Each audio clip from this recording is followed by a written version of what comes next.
Baseball didn't have anywhere near full houses yesterday or last night, but just partial crowds made all the difference for me watching opening day. I spent a lot of time watching the Rockies and the Dodgers, watched a little bit of the Tigers yesterday, a little bit of the Astros and the A's, and you forget about the Astros got off kind of scot-free where the fans were going to be all in on the Astros and with the cheating scandal. Well, with the pandemic, fans weren't able to go out.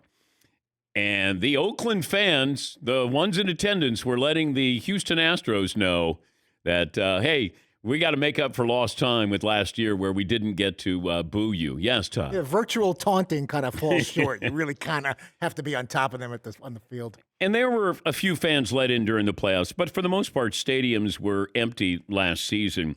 And no more piped in or fan noise, cardboard cutouts. And just listening to the crowd made a really big difference.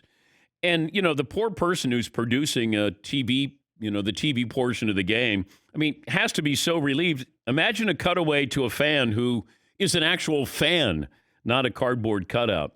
I mean, let's face it, baseball, there's a lot going on in the stands. Sometimes there's more going on in the stands than on the field.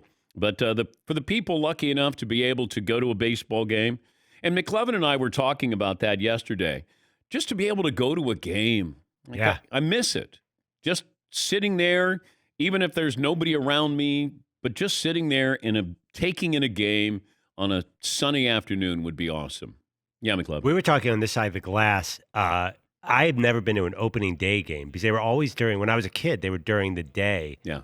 And Paulie, though, however, got to skip school. Like, I think that would be a cool experience. I don't know if you ever got to go in Cincinnati because that was the first game, right? Yes, we would just skip school. But Paulie actually brought a note to school asking for the day off to go see the Cubs opening day. Yeah, 84 and Cubs opening day. And I went to a Catholic school, and the nun was the principal, Sister Judith Ann.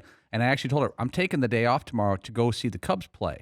And she appreciated my honesty. Instead of making up something like I have a family thing or a dental appointment, and it was Dwight Gooden's first game.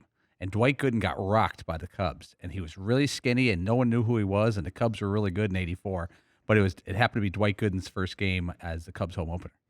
Yeah, I got to see a couple of home openers because it was always like a noon start in Cincinnati. It used to be a really big thing. By the way, you know, with baseball, and we have this discussion every year at this time, it feels like, when you have teams in the Northeast playing home games at the beginning of April. It's interesting TV. The Tigers game was really fascinating yesterday where it's snowing. Miguel Cabrera hits a home run, doesn't know it's a home run. He thinks that he's hit a double off the wall, and he slides into second base. Not many guys slide into second base after hitting a home run, but Miguel Cabrera did that yesterday. I still don't know why you're not able to move those games to areas where you know the weather's just going to be a little bit better and ensure that you're going to be able to play a game, because the Red Sox had their game rained out yesterday. COVID affected the Mets in the Nationals. I would have had another game at that time last night, would have been beneficial.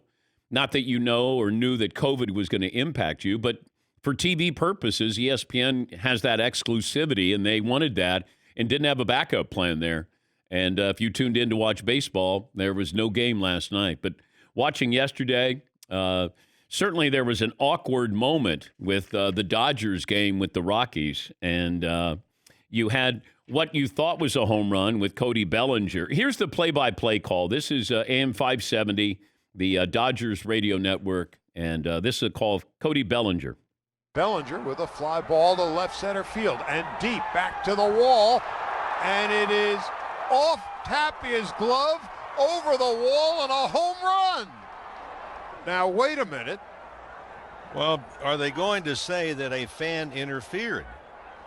And Dave Roberts is coming out and said, look, that's got to be a home run, guys. And the umpires, I think, are going to be looking at this one, and are they going to get a replay? Bellinger's still standing out on the field. The umpires are talking to him.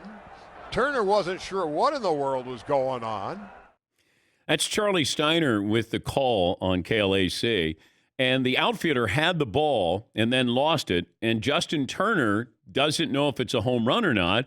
So they pass each other. So Bellinger had a home run, but then it turned out to be an RBI single and then an out. Yeah, Paulie. If I'm a Dodgers fan, to me, that's funny. When you're coming off winning the World Series, I think the Dodgers won like 72% of their regular season games last year, which has to be some type of record. That's funny when you're the defending World Series champs. Losing on opening day is no big deal when you're the World Series champ. Here's the Dodger manager, Dave Roberts. The explanation I got, Eric, was ball that, ultimately went out of the ballpark, but Cody, the batter runner, passed Turner. So when that happens, then the batter's automatically out. All right. So kind of bizarre yesterday. Clayton Kershaw got roughed up, but it was beautiful weather in Colorado.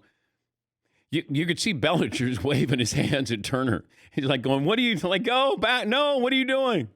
You just cost me. Yes, Todd. Yeah, Turner thought it was caught, so he felt like he had to go back to first base, and they were totally got confused and totally passed each other and screwed up the whole thing. Thank you, Todd. You're welcome.